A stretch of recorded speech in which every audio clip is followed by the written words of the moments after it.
Okay, let's get started. Are you good to go? Right there.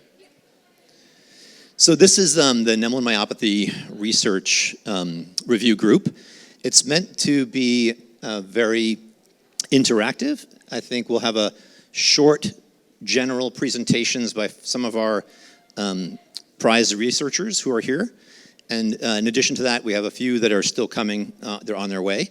So we'll use this time as much as we can to give you a general update. I would say that the foundation as a whole has had a few goals, and they've been to strategically increase the community members that know about the foundation building strength, as well as getting registered. And there's a number of different ways to get registered. There's the CMDIR, which we help fund. And there's also Citizens Health Registry, which you'll hear about in a little short video in a few minutes. In addition to that, the registry and sort of getting more people gathered together, we also fund a tissue repository. If you have questions about the tissue repository, it is held at Boston Children's Hospital in the Beggs lab. It's a way of preserving some human tissue so that researchers can rely on those tissues to be able to run testing. So it's a very, very important aspect of the phases of research, which I'm sure they can all explain to you a bit deeper.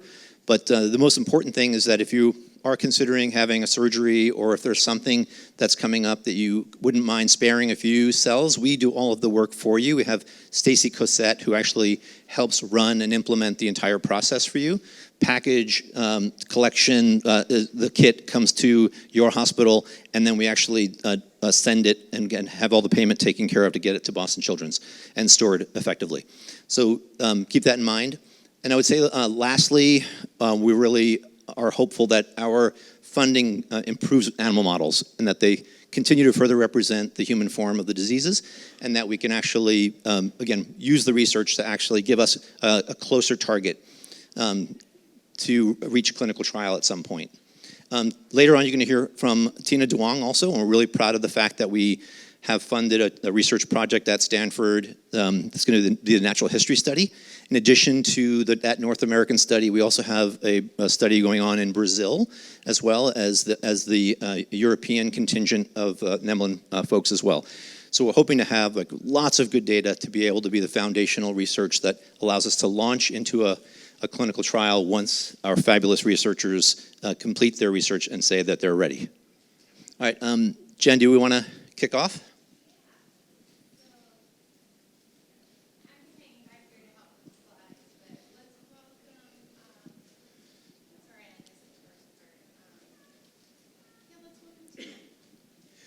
Tina, do you mind starting us off?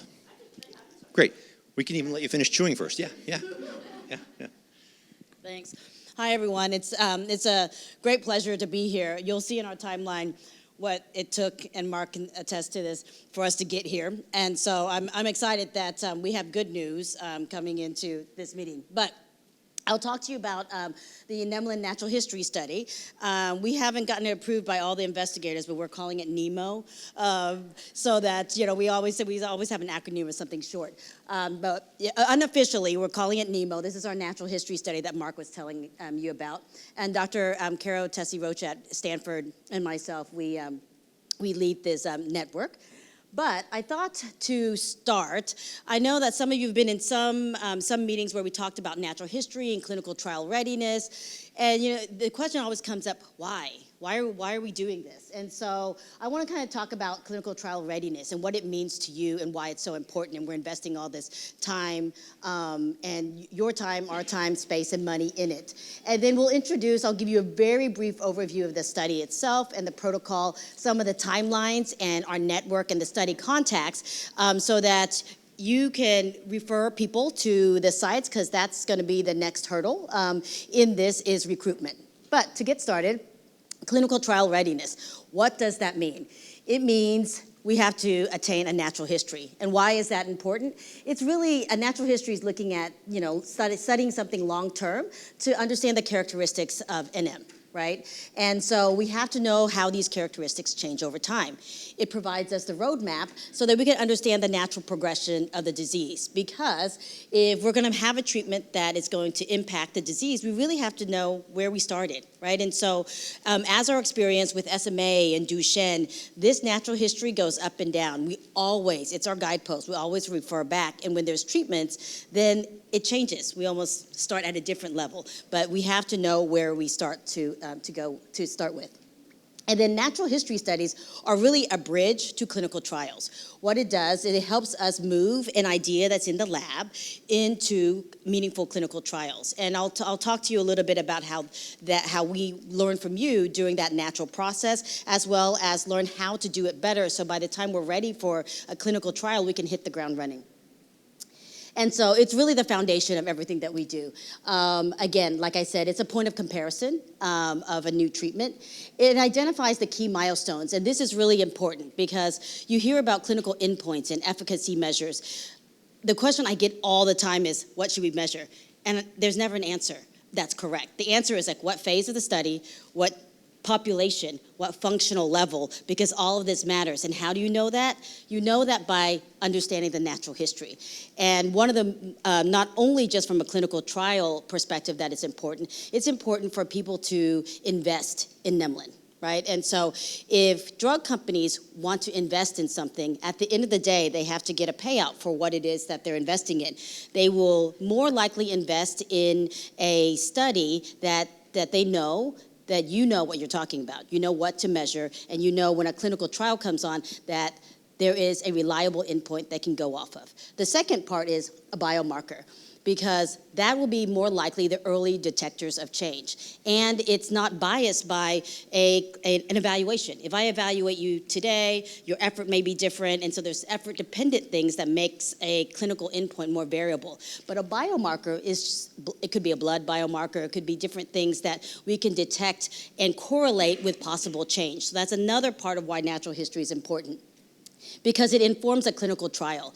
Like I said in the other room, it really impacts how long a trial is, how big a trial is, and what, really what phase, like all of it depends on the phase and what kind of trial design. You've heard accelerated approvals and different things that are based on biomarkers, and all of these are taken into consideration whenever they're doing planning a trial.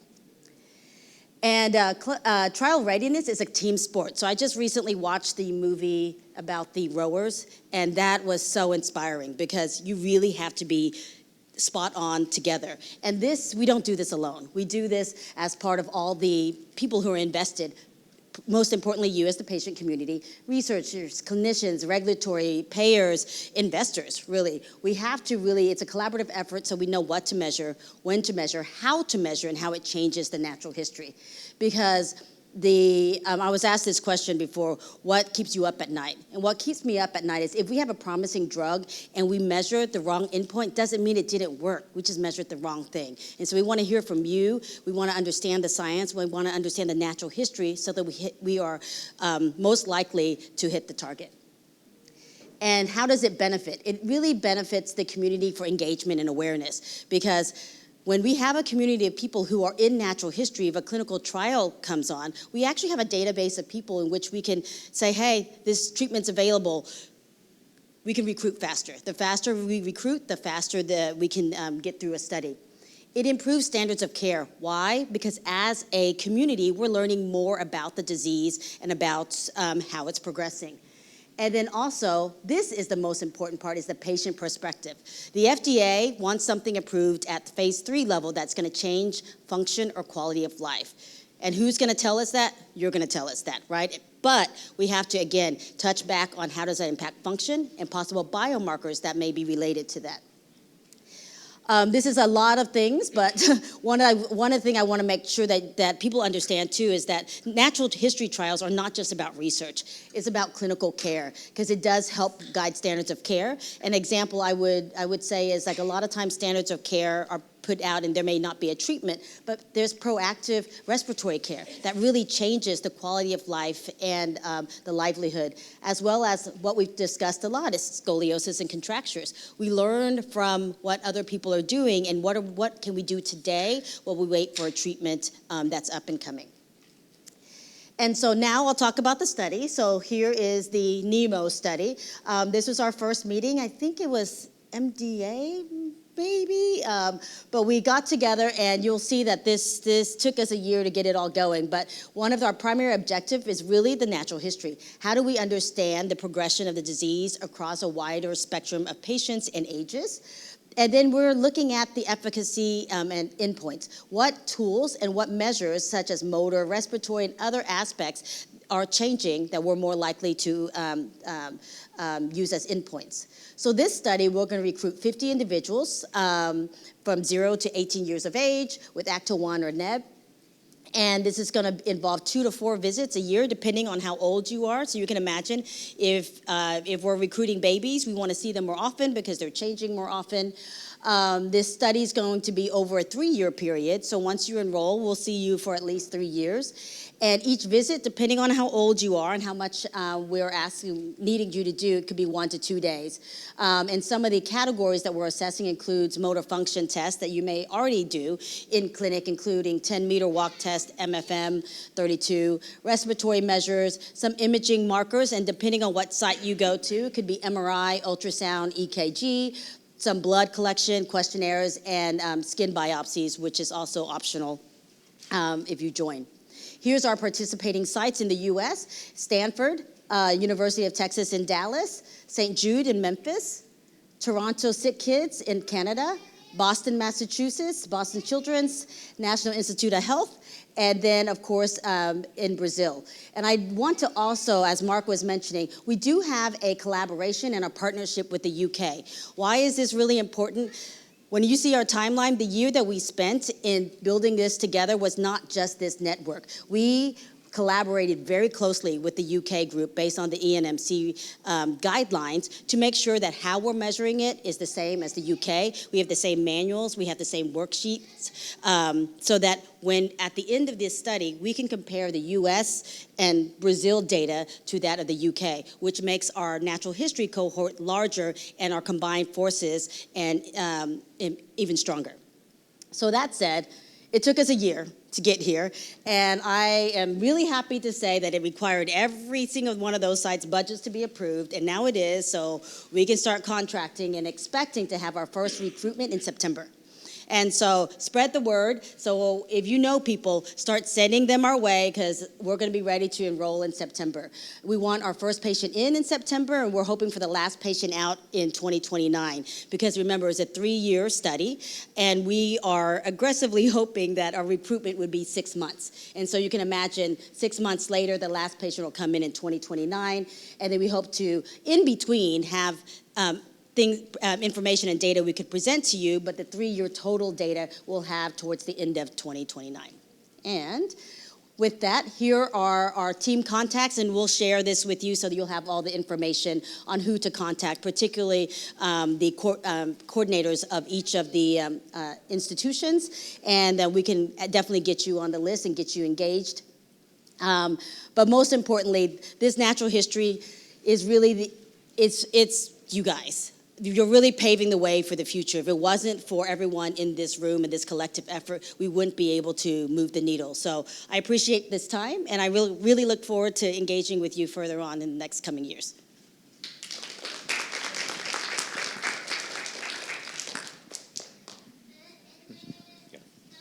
Thanks, Tina.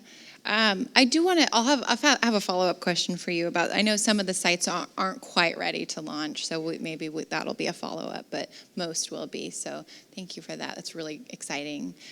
Next up will be, I'd mentioned in our last session about citizen health. This is going to be a chance to learn more about it, so we have a short video that will play. And then I think I saw some of you already had a chance to talk to Mikkel out there, but let's go ahead. Hi everyone, my name is Kate Haldeman and I support community partnerships at Citizen Health, and I'm excited to be speaking with the AFBS community today about Citizen Health, our partnership with the community, and the role of patients and caregivers in driving forward important research efforts. Now, what we're all about here at Citizen Health is partnering with rare disease communities to unlock the power of your own health data to accelerate research and improve care and outcomes.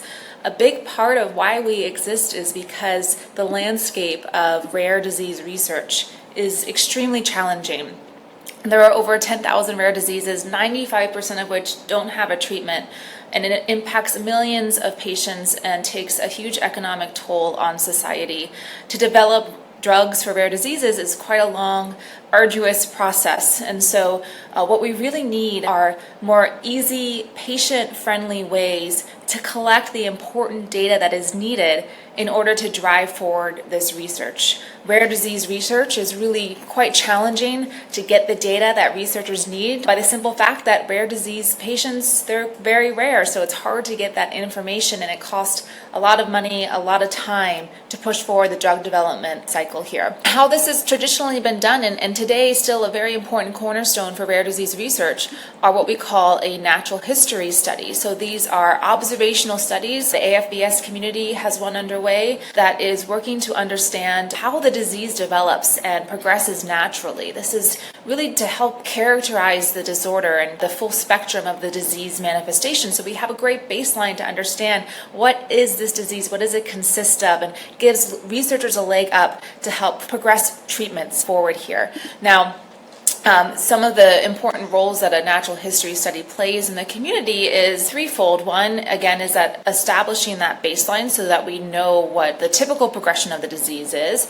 Two, is that that information can then go into helping design better clinical studies and faster trials. And then three, on the patient care side, the community then is armed with more information about how to manage the disease care. And what's really important to understand is that a lack of knowledge of the natural history can really limit the ability for us as a community, as researchers, as drug developers to understand the condition and the unmet needs. So this makes this milestone, this part of the research development, an incredibly important part of the process. Now, one component for in-person natural history studies is that they're very expensive to conduct, and there's a high level of patient investment. Now, these are very important studies, but as a result of sometimes these financial and even physical logistical barriers, not every patient is able to participate. And so what we have ourselves thinking about here are what are some of the other options that can help complement in-person natural history studies and or accelerate them to ensure that we're getting as much data as possible to help the community and researchers understand the progression of the disease to support this important research. This is where the patient and the caregiver can really come in, because in each patient's medical history, there is already a natural history of the condition. If you think about the rare disease community, as patients, we're interacting with the health system constantly, leaving a breadcrumb trail of data wherever we go. You can think of that as your own natural history of the disease and what an in-person natural history study might be evaluating. Now, imagine though, if you could just unlock the data and insights that are currently in your medical records or your loved one's medical history, that could unlock a digital natural history of your condition without needing to do any additional in-person visits. Now, the issue, of course, is traditionally that kind of data has been trapped and siloed in labs, imaging data. There's not one longitudinal view of the natural history of the progression of the disease that's available to you as the patient or caregiver. And that is really where Citizen comes in. We're here to change that and unlock the data and insights that are already in your medical history. And so what we do here at Citizen is we empower patients to drive care and accelerate treatments by, again, unlocking the power of your own health data. So we are a patient-centered and friendly platform where the patient just takes 5 minutes to sign up through the AFBS community landing page. We then go out and we're able to collect your comprehensive medical history from all sites of care, centralize that for you in your secure digital profile on Citizen, and then you control if and how that data is used. So you can, with all your data in one place, choose to share that with your care team, with a provider for a second opinion. You can consent to have that data de-identified and contributed to important research efforts that are working to understand the progression of the disease and advance treatments for the condition. So what that looks like at a glance is we collect all of the patient's medical data, your medical data with your consent. We are then able to transform the raw medical information into rich, usable data sets to really drive forward and accelerate research and enable not just research and treatment development, but also insights for you as the patient and the community about what can help improve your care, the best next step to take. And ultimately what we're after here as well is taking what could be a 30-plus year drug development cycle and shortening it significantly using the digital natural history data that is collected via Citizen. And luckily your role in this process is very important, but also quite brief and hopefully very easy. Is our goal is to make it as easy as possible for you to participate in this digital natural history research. And I'll talk a little bit about what that looks like. With Citizen, it only takes a few minutes to get onboarded and contribute to the research effort. So you'll create a profile for yourself or your loved one, enter in some basic demographic information. There are then 2 consents as part of the process. One is to share your information with the FBS community advocacy group, as well as for research to put your de-identified information towards research efforts. You then tell us a little bit about the providers where you've received care, and then a few questions just to validate your identity. And then from there, we have everything that we need to go ahead and go collect your comprehensive medical history and centralize that into your profile, extract the data, and contribute it in a de-identified, secure way to important research efforts. The core landing page where you will go to sign up is just linked at the top here, citizen.health/partners/AFBS. Once you do sign up, you'll see something like this. This is your profile. You'll be able to see all of the medical record requests that we're working on. You'll be able to access all of those files once we've obtained them through your profile. You have the ability to share your medical data through this Share Health Records feature with your care team, or keep us posted on any new providers or treatment that you've received so we can make sure to keep your profile up to date. Soon, adding additional tools for you to be able to have your own AI health assistant for the AFBS community, where you'll be able to chat with your own medical history to gain insights about your care based on your own data. So you can do things, summarize your child's medical history in advance of a second opinion, get a list of all the medications that you've been on or your child has been on, and other things that you can't possibly keep all in your head, but now you actually have it powered digitally by your own medical data. So more on that soon. We very much believe it is your community's data and you should benefit from it. So when the data is used in a commercial research agreement, we share back revenue to the patients who've had de-identified data included in those research efforts, as well as the advocacy community group. And we've had over $1 million shared back with patient communities since we've started. And this speaks to really the immense amount of research that can be unlocked when patients are at the center of research and can easily contribute to research efforts. So as a result, we've had many different manuscripts and abstracts across a multitude of rare diseases being able to be pushed forward because patients now have an easy option to take a few minutes to contribute their de-identified data to support digital natural history studies in a way that wasn't accessible to them perhaps previously. So if there's anything I want to leave you with, I wanted to make sure it's clear that You have a role to play. We're trying to make it as easy for you as possible. We know as a rare disease patient or caregiver, you have a lot going on, and so we very much value your time and want to know that your role is critical in the research process. So just know that you can drive forward research for the AFBS community. The AFBS team have many important things that you can contribute to today, and one of them is to sign up for Citizen Health. So thank you in advance for taking a few minutes to join. And if you have any questions, you can always reach out to us at support@citizenhealth.com, and we are here to assist you. So thank you again so much for having me today, and we look forward to seeing you on the platform soon.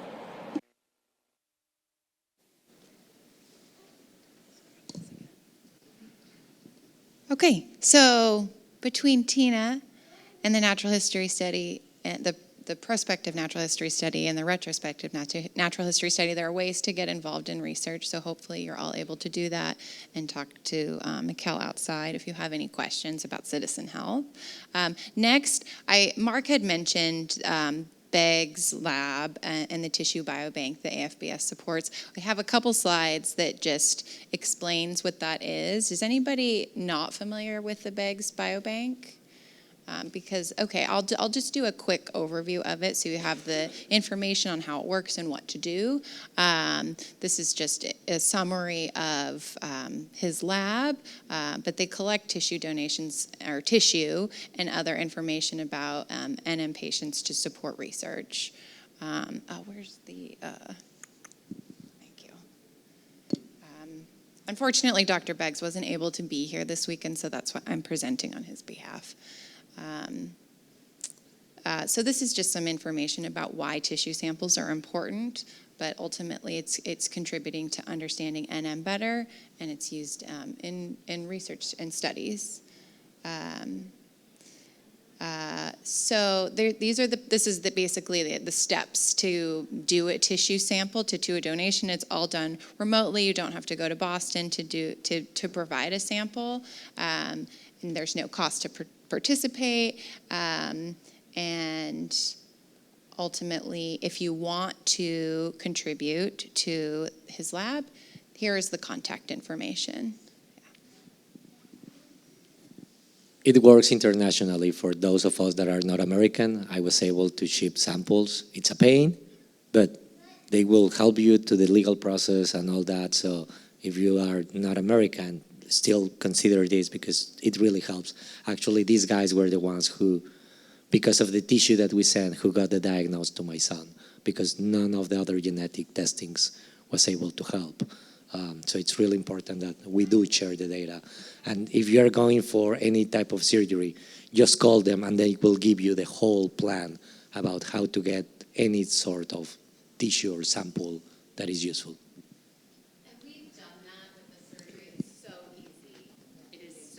Many of us have done it.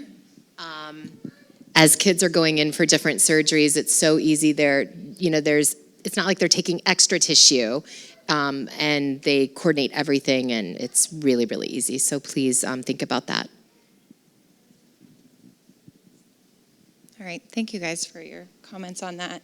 A really important part of research and easy to participate in. So these are the ways. We wanted to just start out by talking about the ways that you all can contribute to research. And so now I want to pass it over to our AFBS-funded researchers to share the progress they're making in research. I'm going to start with Dr. 𝗏𝗏𝗃𝗃. Thank you. Waiting for the slides. Okay, thank you for introduction. And it's really a pleasure to meet you here. That's first time I'm meeting Nemaline Myopathy patients while I'm working on developing gene therapy for this disorder. So feel free to ask any question you have during the talk or during the panel. I will start my talk with very basic of the biology that it's called central dogma of biology. That helps you understand what we are doing in gene therapy. So central dogma of biology means we have some instructions for making protein, the last thing, the purple one, that it's a functional component in our body. So in this instruction that calls DNA comes from our parents. So we get one copy from each parent.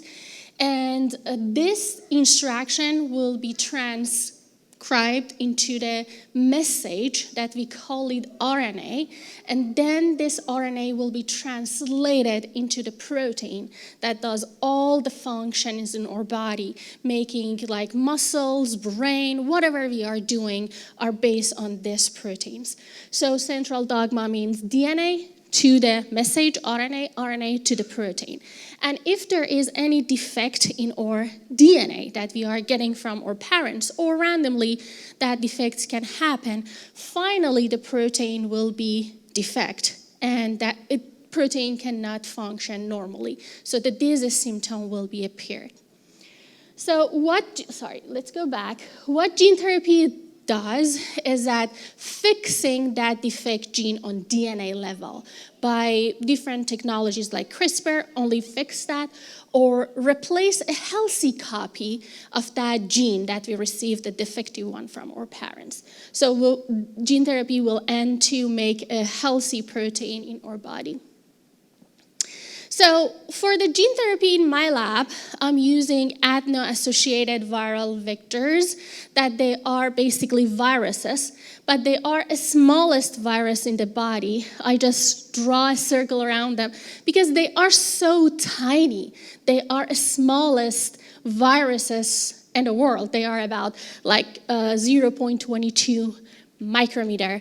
And they doesn't cause any disorder. They are not pathogenic. So they are ideal to be used to delivering some of the genes to our body. And if you compare that with other like hair or I don't know, even beach sand or salt, you see that they are 1,000 times smaller than that, and even like 50 times smaller than COVID virus. So that small virus doesn't have any gene that causes disease inside it. So that's the best thing we know about adeno-associated viral vectors.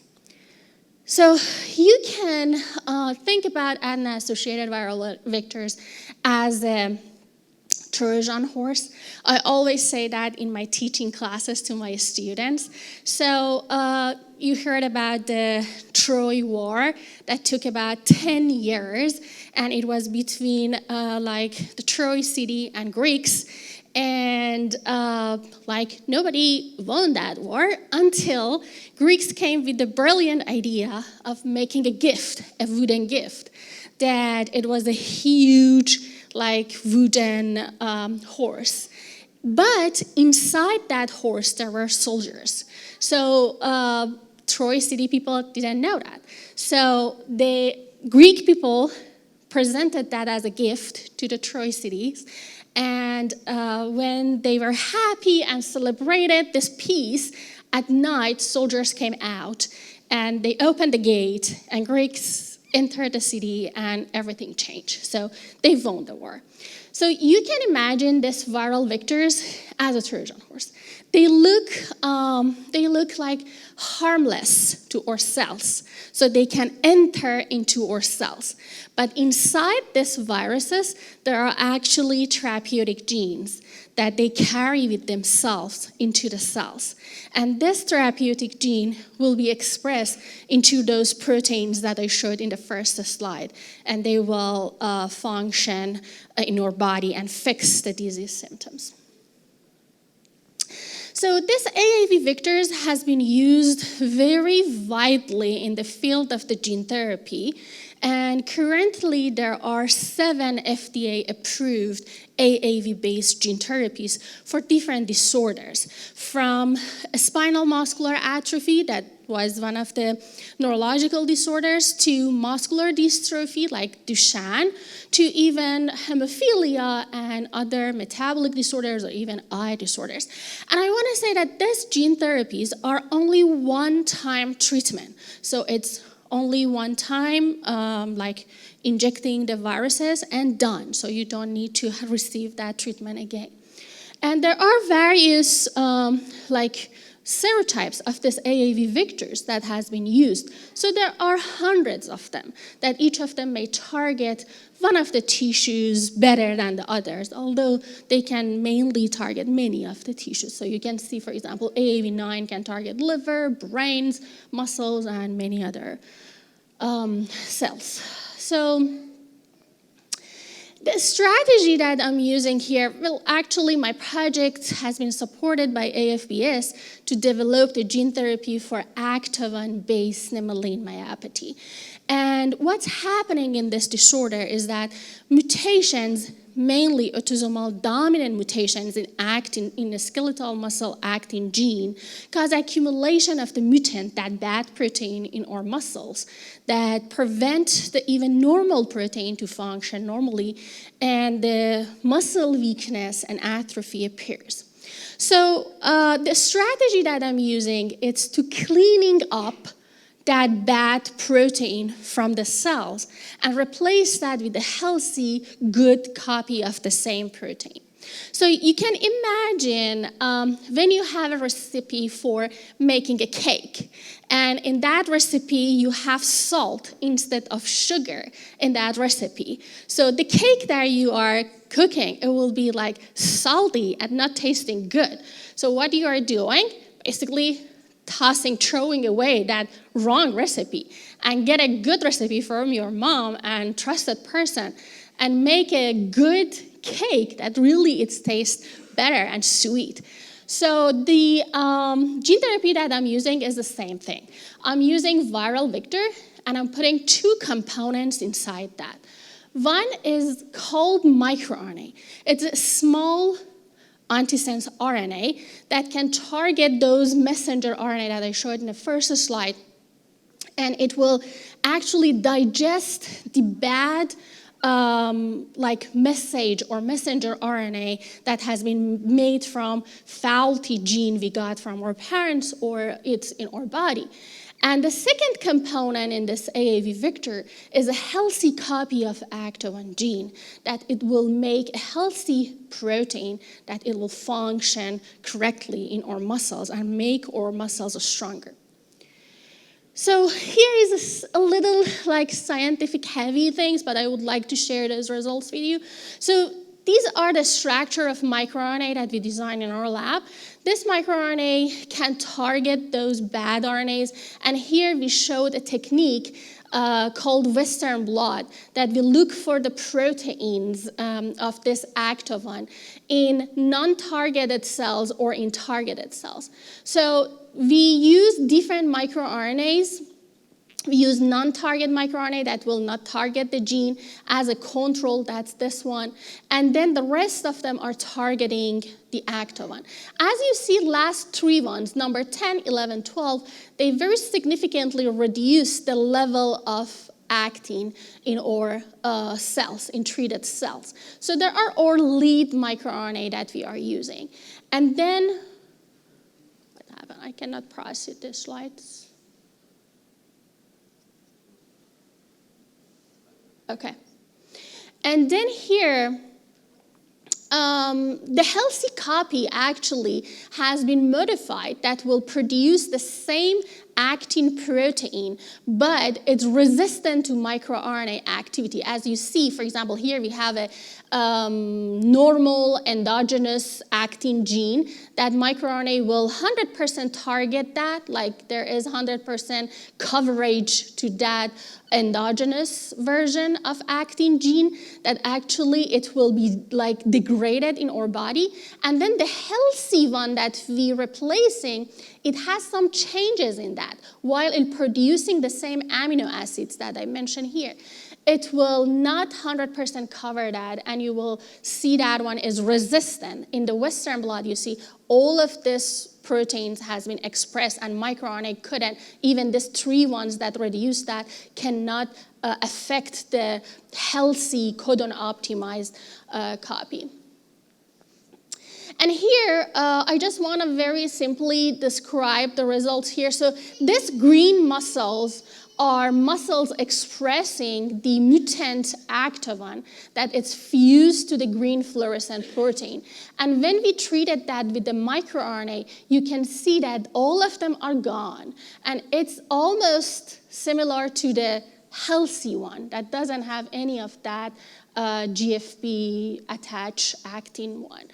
So, and even here we look at those muscles more closely under microscope, and we saw after treating them with the microRNA, all those bad RNAs or proteins are gone. They are cleaned from muscles. So here we showed the strength of the microRNA. So we put our microRNA here in our AAV vector, and then this version of healthy microRNA resistant activin into our AAV vector, and then we tested that in human muscle cells. And we differentiate them to the myotubes, and we just check to ensure that our promoter is actually active. We can get good amount of the resistant activin protein, and we got it. We optimize our AAV vector, and we are ready to perform in vivo assays. So we already injected both adults and newborn mice. It carry H42Y mutation, and it's pretty severe type of the activin-based Nemaline myopathy, and they will be sacrificed in 2-3 months later. So I don't have all the data, the in vivo data to show you, but I will show you a couple of the results that we got. So in this slide, before deciding that what age we should treat this mice, we performed some like characterization of H42 animals that we have, and we saw that in like these are like combined groups of male and females, and the numbers of the mice are around 10-12 mice per group. So you see that from even like 1 month old, the weight of the sick animals are much less than normal animals. And even the grip strength, it's the technique that we use to understand how much the muscles are strong. So we put mice on this grids, and then like pulling their tails, and then machine will measure the strength of their muscles, so how much they can like resist to this pulling. So we saw that, for example, all the sick animals, they're performing much weaker than healthy ones. And then they start dying from 4 weeks of age, and they keep dying and dying. And for example, if you look at them at 6 months, majority of activin H40Y mice are gone. So, but here, as I said, that's a combined numbers of the male and females. And I can tell that in male groups, when we separately look at male and female, like about 60 to 70% of males are like gone at this age. And we don't know why males show more severe phenotype, but they have bladder issues, and I will show you something so exciting that I don't know how to explain that. Okay, I will show that in the next slide. Anyway, so we treated neonatal and adult mice, and we will sacrifice them in 2 months to look at their muscles. But very exciting thing, this is very, sorry, that's nasty, but first of all, that's science, right? That's what you are doing in a lab, I'm sorry.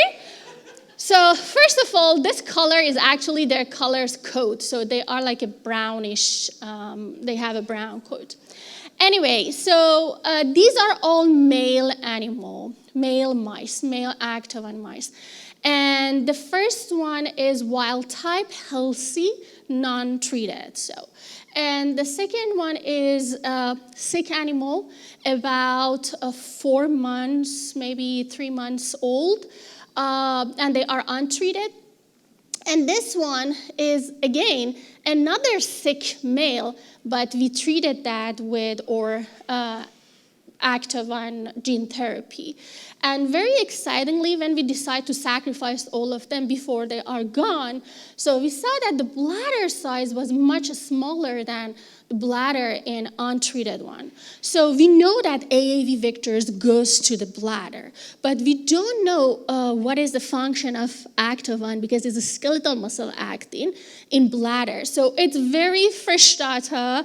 It has been we just got it a couple of weeks ago. We didn't look at the other muscles yet, and actually the postdoc that is doing this research is on PTO, travel to India, will back next month.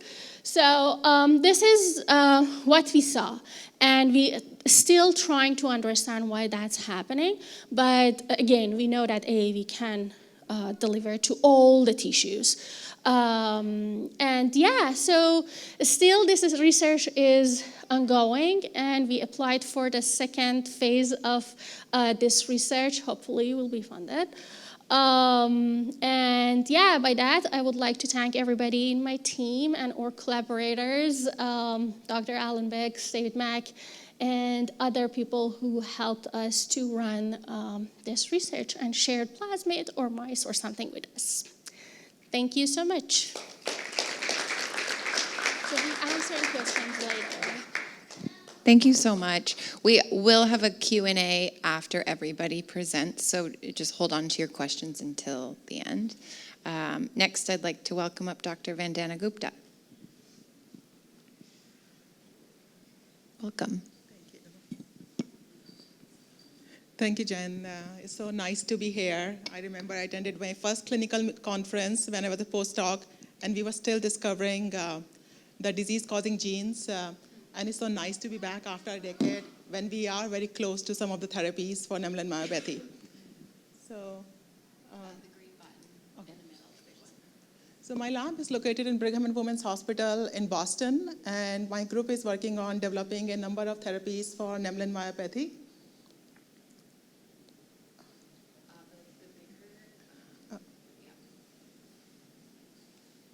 It's not moving.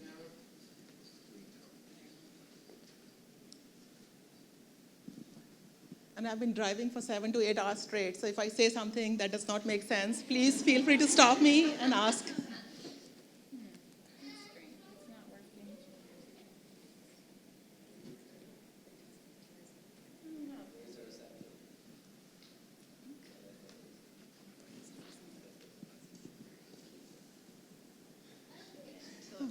Oh, we skipped one.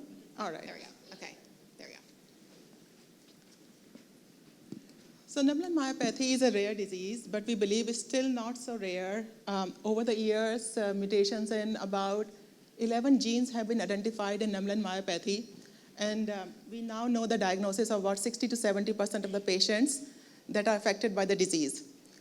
So as we identify the mutations, the next question is, what are the choices for me for therapy? And as a scientist, when we look for the therapeutic choices for these genes, there are a number of things that we focus on. So before I go into that, there are a number of therapies which are already out there. Do you know which one is? Yeah. So there are a number of therapies, and thank you for Afroz to cover AV mediated gene therapy in so much detail. So I'm not going to go into all the background of that, just going to show our result on that. So there are a number of therapies. Some of them directly target the defective gene. So in that case, we replace the defective copy of the gene or fix the defective gene with the healthy version of the protein.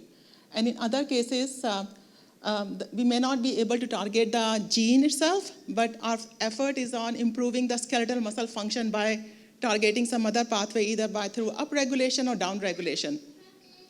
And we are working on both of these approaches, both of this group of approaches in my lab, and I'm going to talk about that in a bit.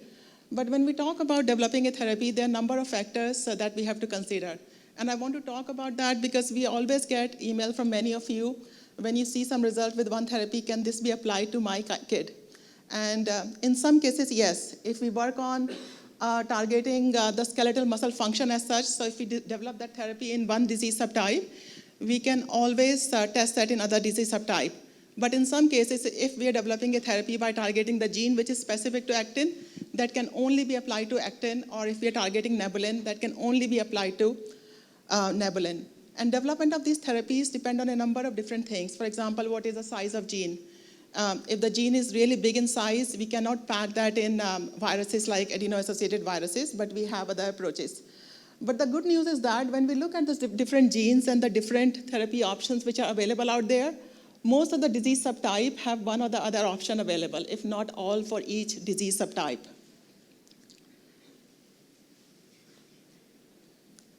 So in order to develop therapies, we are using a number of animal models in my lab, especially zebrafish and mouse.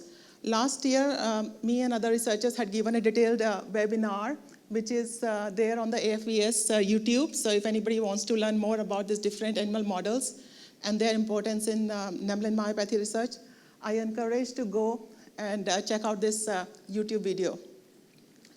And the reason we use animal models for developing therapies for Nemaline myopathy, of course, the animal models of choice have similar genes and skeletal muscle, but the most important thing for us is what is the efficacy of therapy that we are testing. Skeletal muscle is so big, unlike like blood or some other organs. So 80% of our body is skeletal muscle, is complex. So one of the issues for us is the therapy we are developing can be delivered effectively to all the skeletal muscle in the body. And that is one of the biggest challenges right now. And the second question for us is the safety of the approach, because we don't only want to test therapy in zebrafish and mice. Eventually, we want to take it to the patients, and we have to be sure whatever is working in skeletal muscle is safe, not only in the muscle, but also in the other organs of the body. And finally, working with animal model also help us to test a number of therapies before we take them in the clinical trials. So I'm going to talk about two different approaches my lab is taking. One is the gene-based therapy, and one is by improving the skeletal muscle function.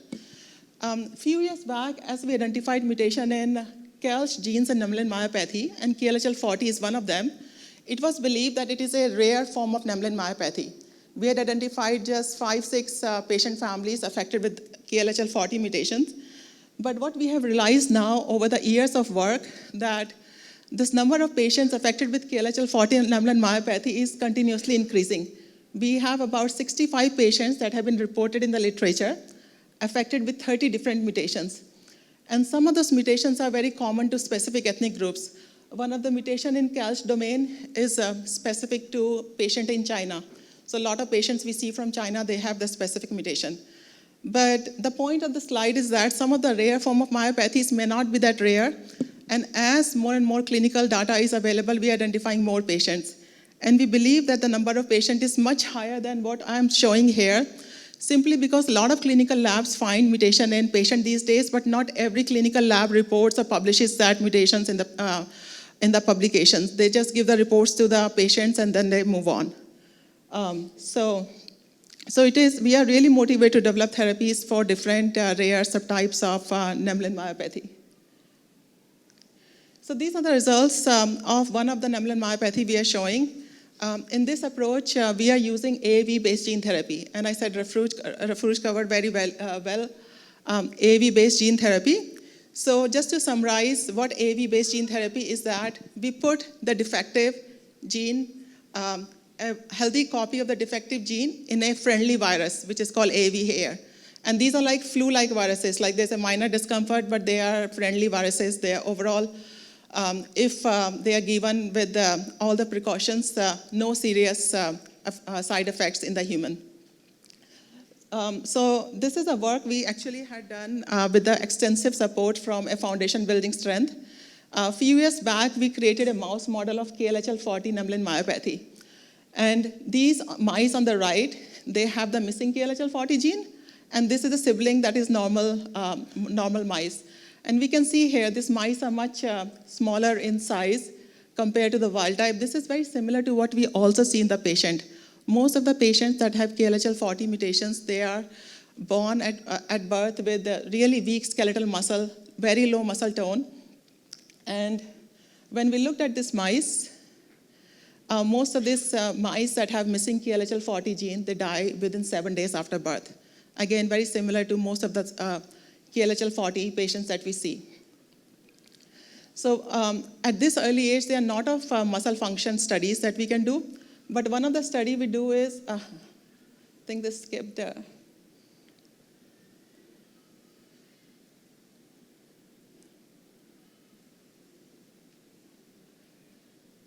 All right, so what I was trying to show in these two, what we do is we put these puffs on the side of the body. So wild-type pup, they tend to go back on their four limbs within like 5 to 10 seconds. But when we put this mutant pups, their muscle is so weak, it takes them 30 to 40 seconds to go back in all their 4 feet. So we call this self-writing assay, and this is one of the assays that we use to determine the muscle strength very early on when these mice are so young.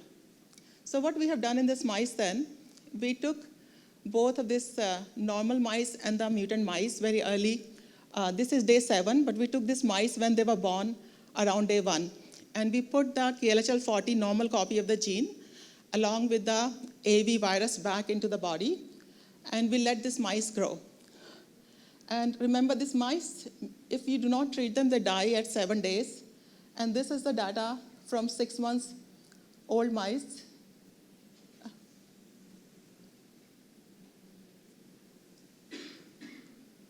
Can we play that video? So here you see 2 mice. One is normal, and one was mutant at birth. And both are treated with AAV40, and they are about 6 months of age. Can anybody tell which one is mutant, which one is normal?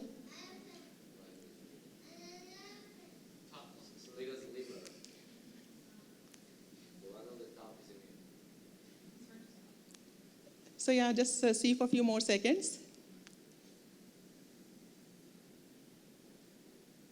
So it's really hard for us to say also, but we put an ear tag for each of these mice and take a piece of their tail tissue to look at their DNA. So the mouse which is at bottom on the right, that has some light marks on the tail, that's the mutant mice we treated. So this is our oldest treated mice right now. The mice have a lifespan of 2 years. So if we compare that with the humans, this is about 25-year-old human.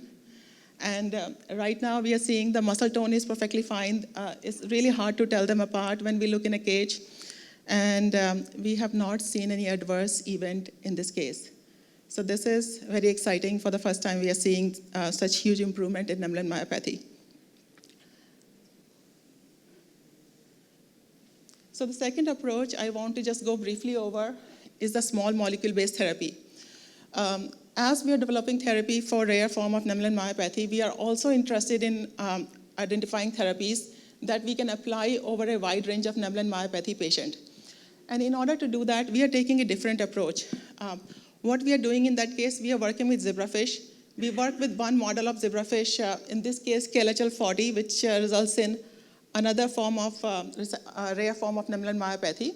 And this fish have really weak skeletal muscle, like our patients again.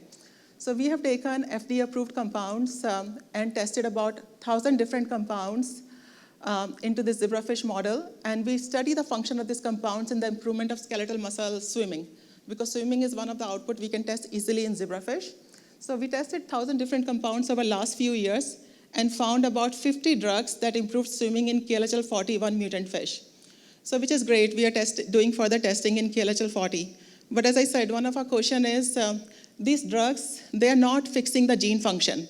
So the mutant gene is still there. They are hitting something else in the skeletal muscle, which is improving the skeletal muscle function itself. So that means whether you have mutation in actin, whether you have mutation in Nemaline, if we use these drugs, we may be able to improve the skeletal muscle function. So this summer, one of your member, Greta, she approached me to work in my lab on Nemaline myopathy. Greta, is she here? Do you want to come? And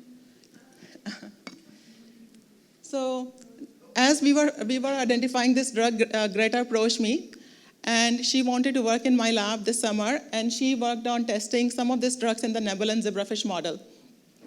So she has tested a handful of these drugs in zebrafish model right now, and she is like one of the excellent lab member we have, one of the best high school students so far, and has identified a couple of drugs which we think are making some improvement in the zebrafish model. So we want to pursue those and hopefully test them in the mice model to see if we can improve mice function like we saw in the 𝗘𝗫𝗁 in Nemaline myopathy. So thank you all of you to inspiring us to continue this work.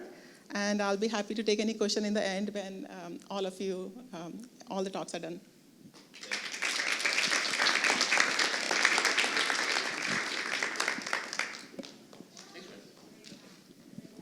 Thank you so much.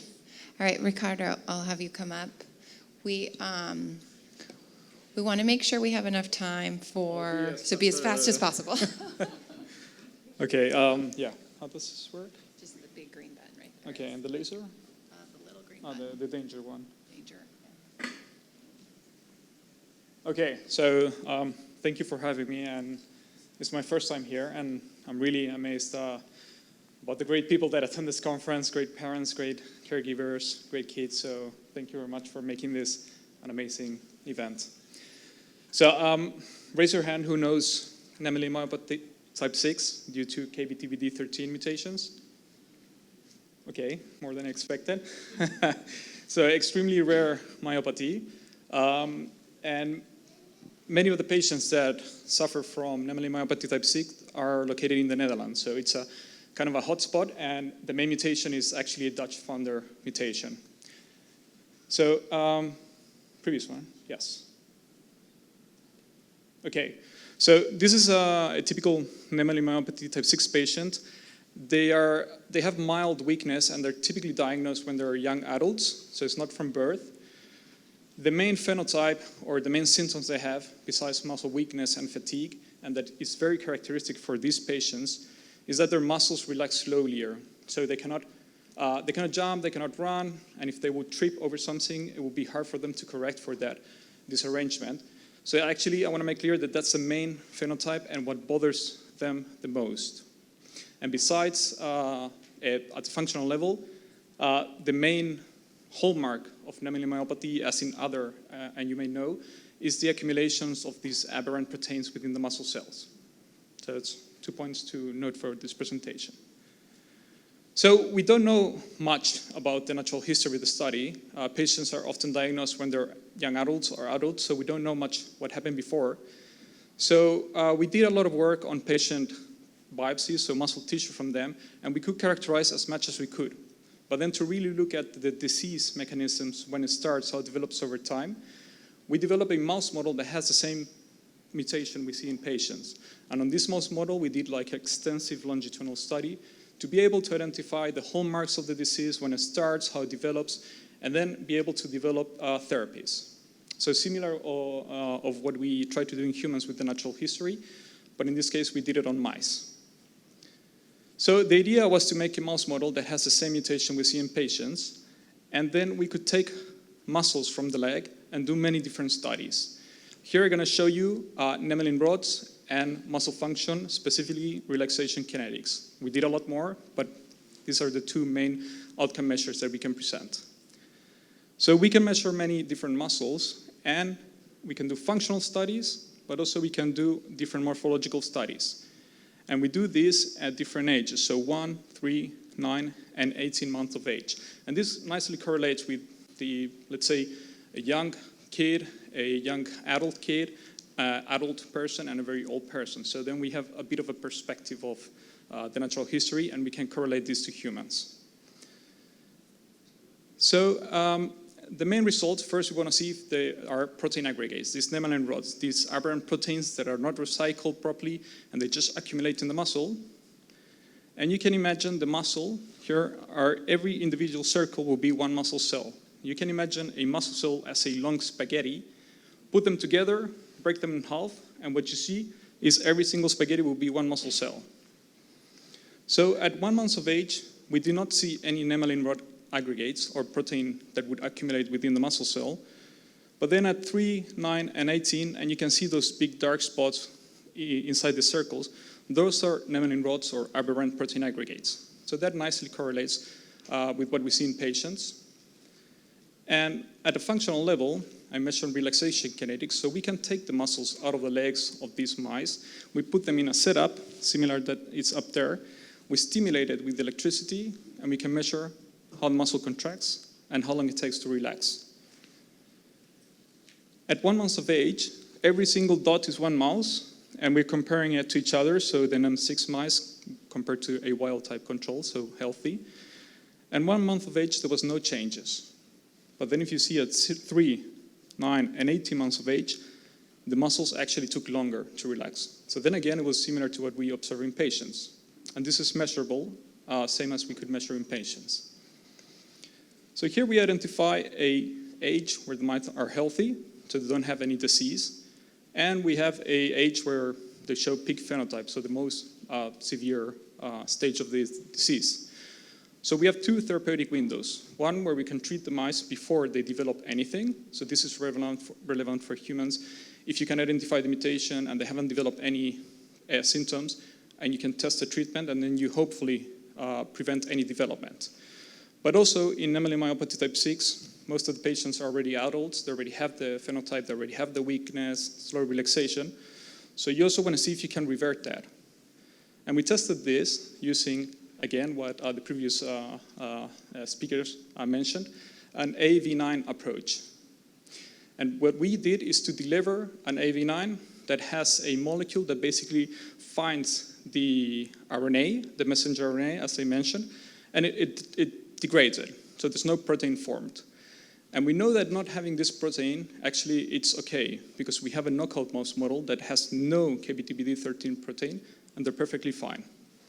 So we argue we can basically eliminate this protein and hopefully improve the phenotype. So we did exactly the same measurements and everything, but we did it before and after treatment. And we treated them at the pre-phenotype stage, so that when they were healthy, to see if we can prevent formation of Nemaline rods or impaired muscle function, in this case, relaxation problems.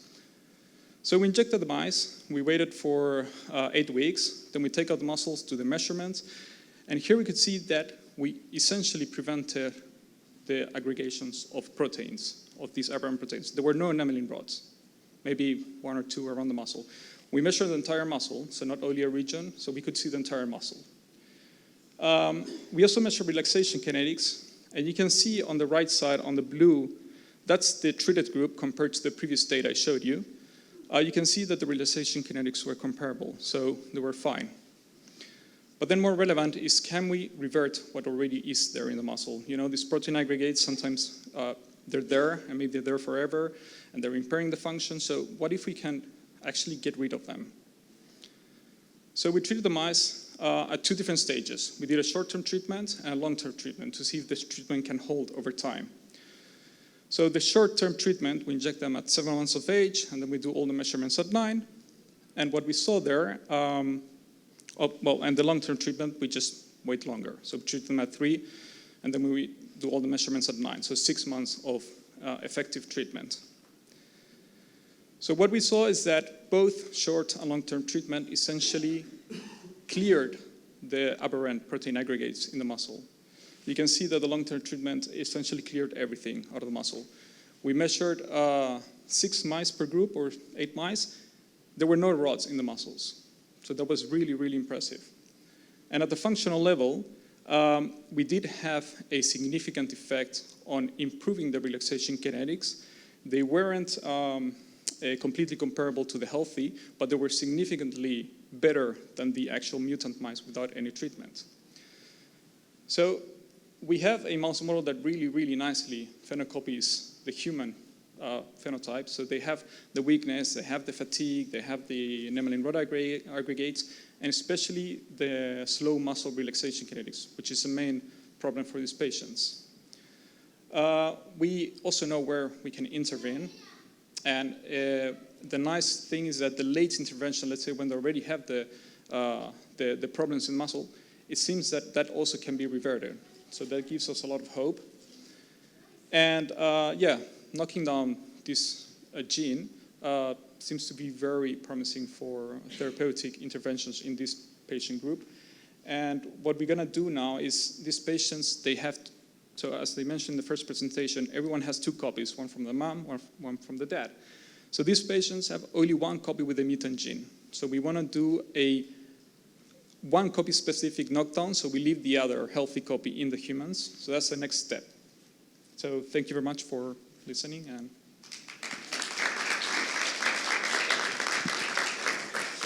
Thank you. Yeah, we'll have one more presenter, Dr. Jonathan Real-Muto. Great, thank you. Do you think this will work with the people? I'm not sure, Okay. actually. I'm not sure. Hello, everyone. Thank you. Thank you, AFBS, for funding my research. I think I sent them a PDF, so I'm not sure if it's going to work cleanly. We'll see.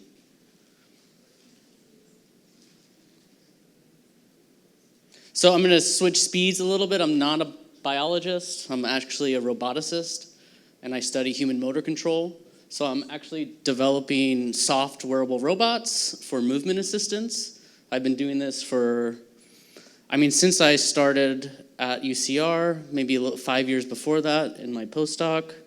I've been in this area of human-robot interaction for basically my whole academic career. So I did lower limb prostheses in my PhD, and hopefully my slides will come up soon.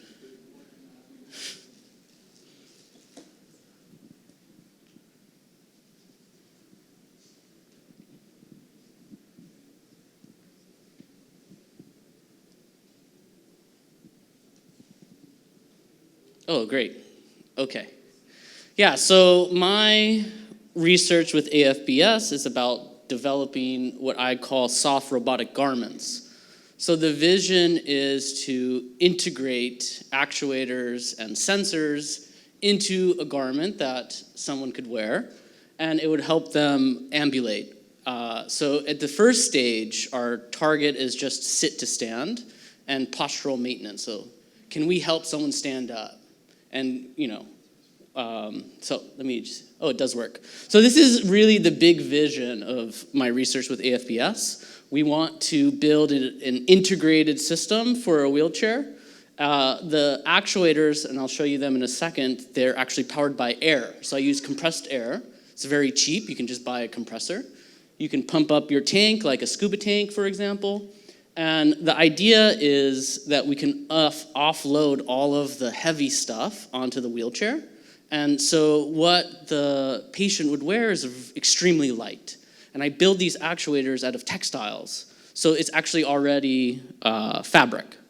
So I just want to talk a little bit about the progress we've made in this area. So I'm just showing you a few of our actuator designs. And I just want to give you a high-level idea of how we build these. So we take fabrics that have different mechanical properties, like stretch or no stretch, and we can arrange them in different ways, and then we stick a bladder in the middle. So then when we pressurize it, we can get motion. So we can do things like twist, bend. The one on the far, I don't know if this laser is working here. Oops. Yeah, so this is what we call a rigidizing, so it's almost like a pneumatic beam. This is a bending actuator. This one's actually twisting, but the image is not that good. And then these are just some other, these are pretty large, so these would be the size what we would use for the legs. So this is actually our newest actuator. We call this a hyperbending actuator, and UCR is actually going to patent the technology. So we just they just told me that 2 days ago. So this has a very interesting material that we use. It's a braided nylon. It has a really interesting mechanical properties, and it basically can expand radially, and this other fabric can expand longitudinally. So you can get a very large stroke with low pressure, which is, you can see this is our original that we've been working on for several years, and this outperforms it by a large margin. So what we do is we build these actuators, at least for this first grant, we've been building a bunch of these, and then we test them. We have this test setup, and we either use this for a bending actuator, or we also just use a straight, so let me describe this. We have a load cell, measures all the forces at this point, fixed at this side, and then we could pressurize it and measure how much force it produces. We call this an isometric force because it's not moving at all. And then we can gather all the data.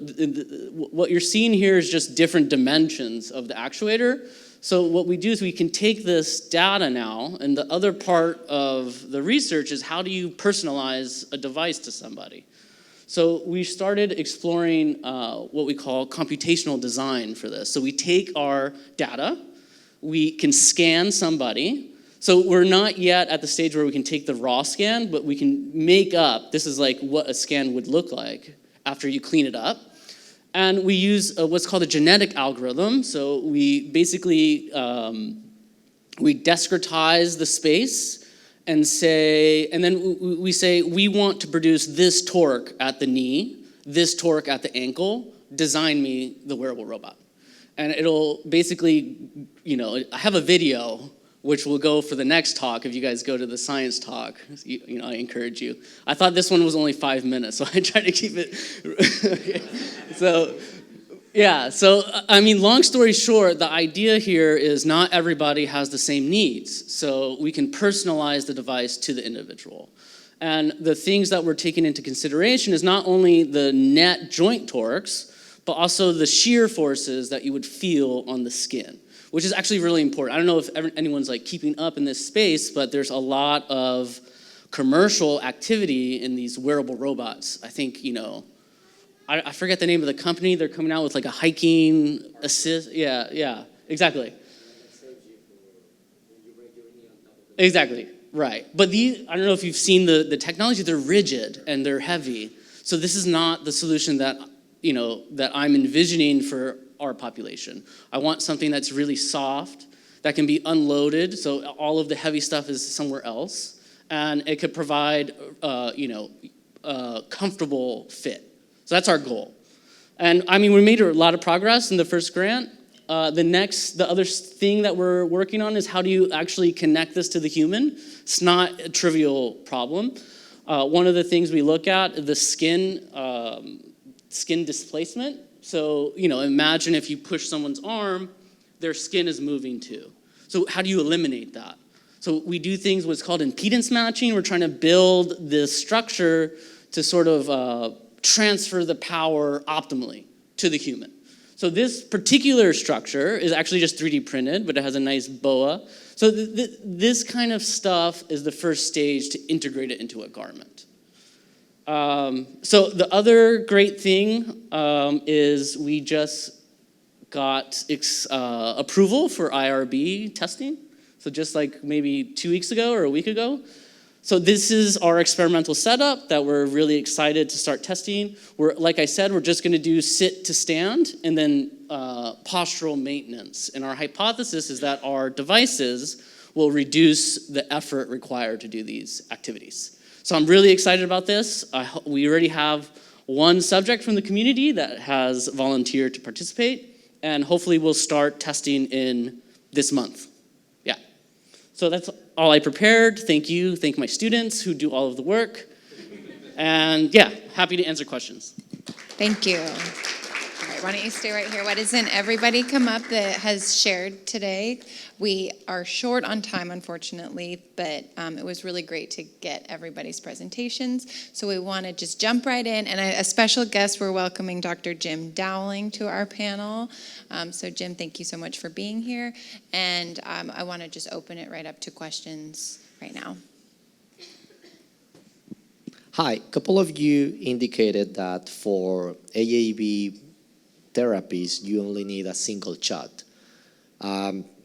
I've been reading in some of them that depending on how large is the area that you need to attack, you may need different, and then the autosomal system may bring in. So I just want to understand why you mentioned a single shot, or how does it work? Do you want to go first, or you? So the feeling is that a AAV-based gene therapy is a single shot is because the AAV forms like a little part in the muscle nucleus and will last for years and years and years. So it continues to provide whatever is being delivered. So if we have the... It's a cumulative. Yeah, it's not necessarily cumulative. I think it turned off. Sorry. I wouldn't call it cumulative. It's you have the amount that's given. It just is able to persist to provide the cargo that it's containing for many years. I mean, eventually, probably the effect of what it does will wear off because over time, you get some reduction in the amount of it, but it stays around for many, many years. So that's the reason why we think it would be sort of a single shot type therapy. The other aspect of it is that because the body generates an immune response to the therapy, at this point, the ability to get it a second time would be problematic due to the immune response you would get from receiving a second dose of an AAV gene therapy. Do you think that is going to be like a vaccine, like I get it in my arm and then my whole muscle system will get the AAV? Yeah, so it would be through the bloodstream. So, and then it gets delivered to all of the muscles in the body. And there's really good evidence from the existing gene therapy programs like the Duchenne muscular dystrophy program that the distribution throughout the body is quite robust. So, yeah. So may I add something here? There are some variants or serotypes of AAV vectors that has been engineered very recently, like myoAAVs. They are specifically has been engineered to target muscles. We know that our body weight, like 40%, over 40% of our body is made of muscles. And targeting all of muscle fibers, it was very challenging for many years. But the myoAAV that has been developed, it very efficiently targets almost every single muscle fiber in our body. And when it enters into the muscle fibers, the DNA, that component that I showed inside of AAV vectors, goes to the nuclei and remain in a nuclei as a plasmid, as an episomal plasmid. So it will be protected from lots of enzymatic digestions as our chromosome is protected in nuclei. And because muscles are not dividing cells and they are mature, like muscle fibers, that we don't have lots of regenerations in our muscle tissues, so that cells would not be divided and that plasmid will not get diluted over time. So we hope that for some disorders like Nemaline myopathy, like Duchenne, we don't need to repeat this gene therapy and it's only one single shot of therapy as we have for SMA. So that's a great example. Spinal muscular atrophy, that has been actually the gene therapy developed in our Nationwide Children's Hospital, the same institute that I'm working on. And the first kid that I received, she received that gene therapy is now about 10 years or even I think older. And she received that when she was about under 6 months of age. And this SMA patient is supposed to die like below 2 years of age. And this girl is up and running, like you cannot say that this patient was sick. And she doesn't need to receive another shot of gene therapy. We don't know if in future, with the age, like maybe 20 years later, that patient may need redosing but for now that we have some examples like that girl, for this gene therapy effects last for at least 10 years, we know that. Next question.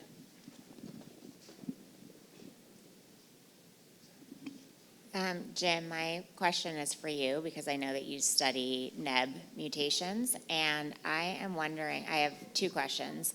I have been part of a foundation building strength for 13 years and raising money for research, and I'm so grateful to all of you who are learning things every day. I would like to know what you, in the past 10 years, if you could say, like if someone says to me, are you closer to treatment for LIV?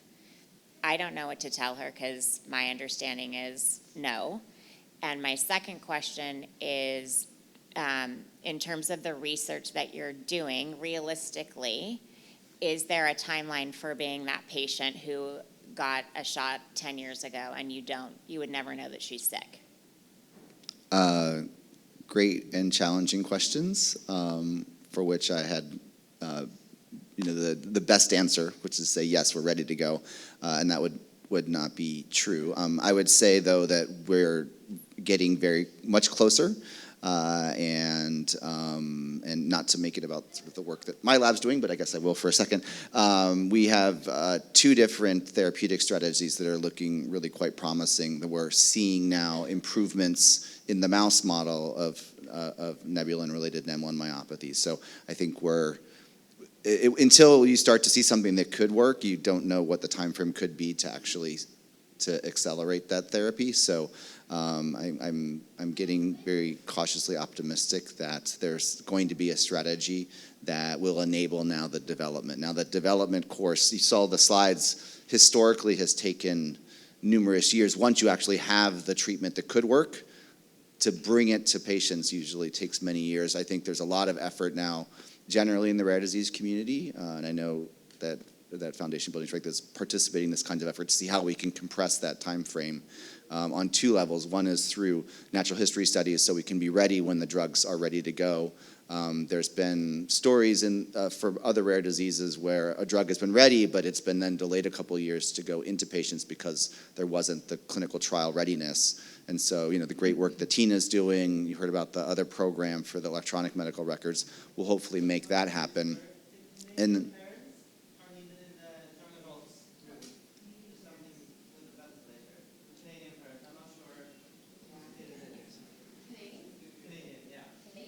I think it's a couple of parents that are. Canadian or Canadian? Canadian. Canadian. Country? Like from Canada? Yes. That's you, Ellie.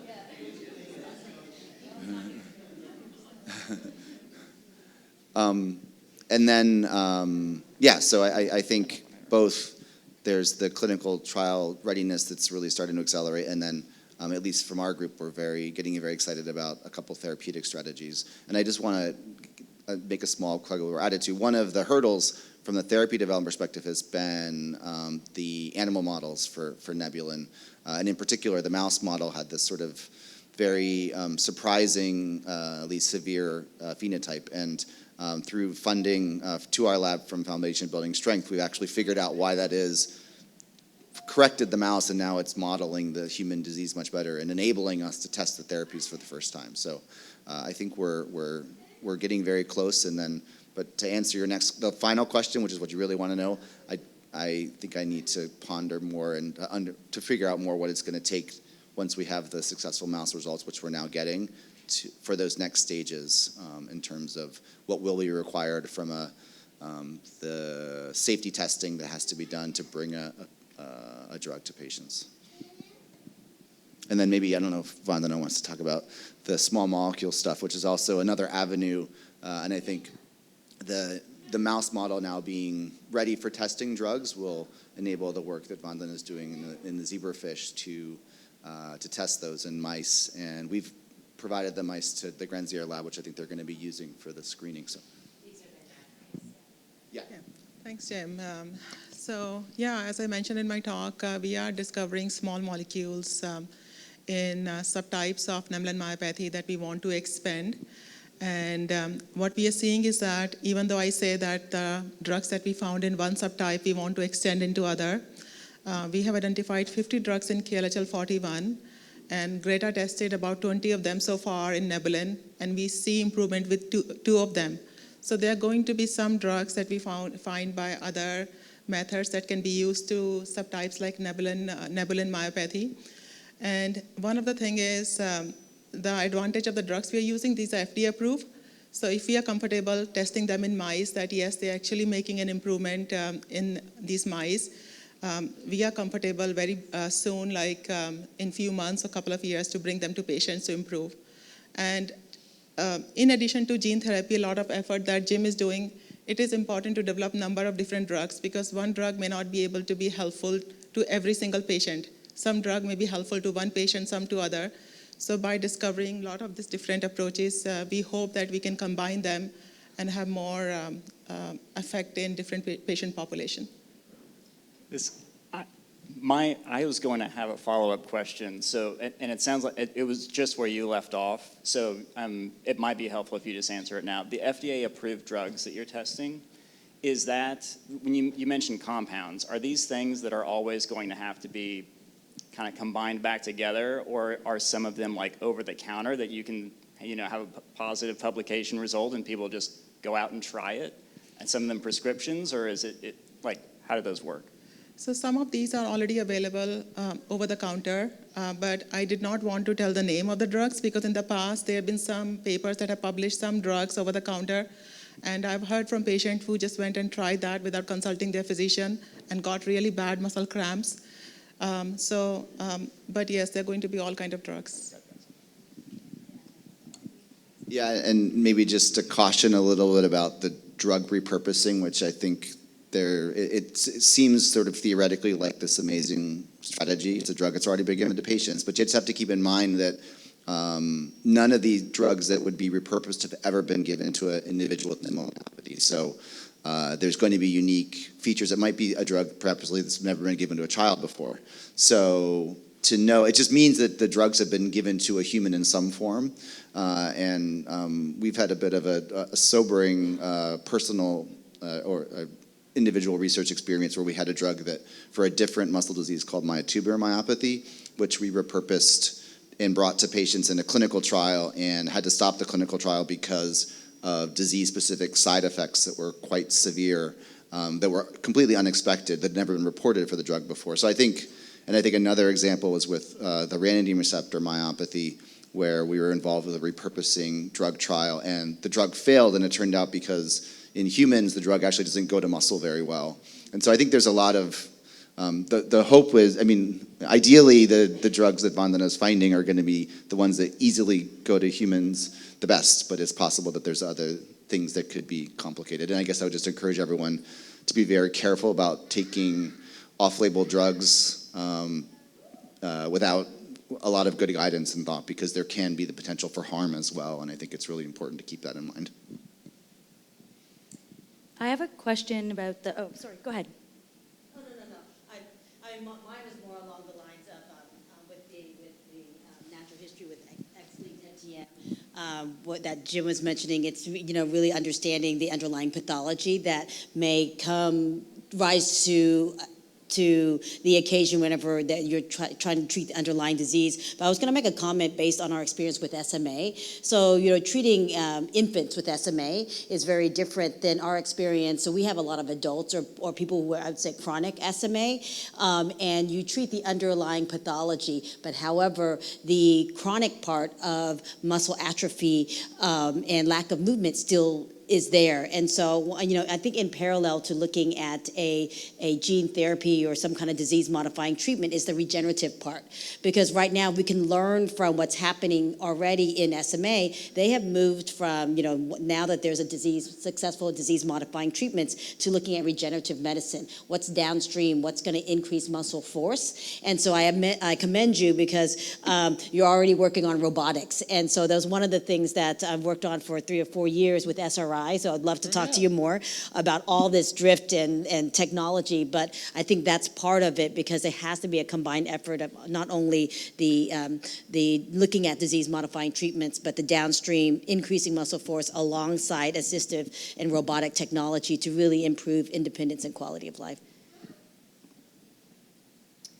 So my question relates to the slides we saw of slides of muscle tissue and the rods. And I am by no means an expert in any of this, but my understanding has always been that the rods can't be specifically correlated to, okay, everybody's nodding, so I don't even have to finish my sentence. But when I listen to you talk about the effect and the application in your research, it sounds like the reduction of the rods, there was a correlative effect. How does that appear functionally in the model? Yeah, that's a great question. I always get it because the general consensus is that in humans, the rods do not correlate with functional impairment. But in our mouse model, I would say it does, because improvements come after the rods are cleared, and that's the main. There is a fiber type shift, but that doesn't explain the increase in force. And we can discuss it more later, but I didn't show the data. But one thing I think of is that in humans, when you do analysis, you do a tiny muscle biopsy and you look at that. And then based on that, you say, well, the rods that we found in that biopsy do not really correlate with the functional performance of that patient. But another thing we saw in our mouse model, and this is very true for many myopathies, is that muscle phenotype due to disease is very heterogeneous. So you have muscles that look fine, but also muscles that are very affected. So in humans, you're also going to have muscles that are not affected or as affected as the one you just checked. So I think it's hard to say that in humans, the amount of rod do not correlate to functional impairment because you don't have an overall picture of the entire muscle system. But I can say that in our mouse model, it seems that clearing those rods in this specific muscle improved function. So I don't know if it answers your... Well, I'll ask a follow-up question and then I'll let you all weigh maybe in. I'll just make one more comment, which I think the challenge I would put to you is correlation versus causation. I mean, if the muscle just gets a lot better and the rods go away, you don't know that the rod's going away or why the muscle got better. And there hasn't been a lot of examples where one could parse out, we've improved this and not that, and therefore, I mean, there's some data from the zebrafish from several years ago for an 𝗥𝗲1 model where there was reduction in the rods, which seems to improve the zebrafish phenotype. We have some unpublished data in the Nemaline mouse where we've got a therapy that gets rid of rods but doesn't seem to improve the mouse at all. So I think there's a little bit. And then there was work from, I think it was from Alan's lab from many years ago, showing there's no correlation, at least in clinical severity, between the amount of rods you see. But I guess you're getting at, you're only taking a very small sample. So I would say hard to prove and a little bit uncertain because we also don't know if the rods are protective, sort of a epiphenomenon, or actually a driver of disease pathology. And so my follow-up question, and then I'll give this away, and please all weigh in, is you talked about, I wrote it down, hold on, the impact on, do you remember what the language was? I'm sorry, I'm not an expert by any means. Relaxation kinetics. Yeah. Okay, so I don't exactly know what that means, but it strikes me that we're dealing more with really tense muscle that it then relaxes? Yeah, it's a difficult term to understand. So the relaxation of the muscle. So if I do this and then stop my input to the contraction, you call that relaxation. It's really fast. It's within milliseconds, and that's what we analyzed because we did analysis on patients where we asked them to contract their hand, and using a specific technique, we could inhibit at the cortical level of the brain the input of the patient. So they would relax the muscle involuntarily, so there was no bias, and then you can measure at the muscle level how long it would take from the sarcomere to go to contraction and how long it would take to relax. And that took longer in these patients, and it takes longer in our mouse model. And that's what they, at the clinical level, translate to a slowness of movement. They feel like they're slower to perform movements, to do different stuff. And that's our main concern. That's what really affects their quality of life, because they do have weakness, but it's not that severe, so they can go around with that. They do have fatigue, but it's not that severe. So what really impairs their quality of life is this slowness of movement. You might mention it. It's, I think, relatively specific to the 𝗏𝗏𝗏𝗏13 subtype of Nemaline, is this muscle slowness. At least maybe other families or patients can reflect in the other subtypes, but I think that's been more of a specific observation with those patients. The NEM6 patients out of the Nemaline myopathy group.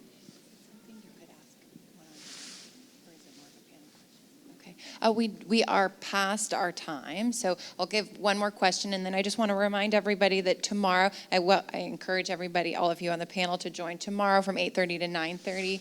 We have a cafe chat where we'll have coffee and have a chance to talk one-on-one with any of the experts up here and additional people. So, but since we're run over, I'll have one more question from 𝗏𝗏𝗏𝗏. Right here, yep, right here in this room. So my question is for all the AAV studies. Will be on a specific age that people should have the shots? Like SMA, we know that's until 2 years old. I know it's degenerative, which is different from Nemaline myopathy, but it will be an age appropriate for patients to have it. I'll say until X years old, or even adults would be beneficiated to take it. Yeah, so I think at this point, therapeutic window for Nemaline myopathy for really any of the subtypes is pretty unknown. So the idea of at what age you would have to have a therapy to have benefit, I think there's a lot of optimism that therapy could benefit patients of really most or any age, because unlike the things like SMA or muscular dystrophies, the muscle isn't going away over time. It's there but not functioning properly. Your question has sort of a second layer, which is when is it safe to give AAV, and that's still a moving target. And probably people may have heard in the news about some of the challenges with this most recent AAV clinical trial or clinical therapy for Duchenne muscular dystrophy, where older individuals seem to be more predisposed to have adverse effects from the therapy. So it may be that there's a window in which getting the therapy is safe versus not, which I think we're still trying to understand, and that these newer AAVs might be safer to be given at a longer age. But I think there was some great data about some older treatments that seem like they were effective, so I think that's the hope for a large therapeutic window. But, Thank you. Yeah, and if you remember from my presentation, I had a few pictures from characterizing a activin H42 mice, right? So the reason was to understand when we need to treat this before their muscles are very badly affected, that we may not be able to reverse the phenotypes. So I think the natural history study that will be done by this group, it would be very useful for us to understand in what age we will treat this patient. In very early, maybe like SMA, to push like healthcare to support for screening of the baby immediately after birth for these mutations. Or maybe we have some time windows like after birth we can do at 1 year old or 2 year old. But we know that many of severe activin patients losing their life under 1 year old. So it's really important to have this natural history to be done and then figure it out what age we need to treat these patients. But right now we treating both neonatal immediately after birth before symptoms appear, and post-symptomatic, those that are adult and they're showing symptoms, to see if 𝗏𝗏𝗏 can be beneficial for both of them, preventing the disorders and also like symptoms, and also maybe reversing some phenotypes. So I would say it's not necessarily age, it may be function. Functional level, and that's going to be the difference, because SMA is very different because of the phenotype and the progression. So it may be size, functional level, that would be a different, so it's not just necessarily an age category. Sorry 𝗏𝗏𝗏, we are getting kicked out. We have to wrap it up. Thank you guys so much for your time. It was really incredible to hear your updates and for all of your work. I think our photographer snuck in and did get some photos. And now we want to make sure we get our group photo. So just head to the back of this room. And please get your kids. It would be really wonderful to have the kids. Just get them and come back as quickly as possible, and we will get that photo.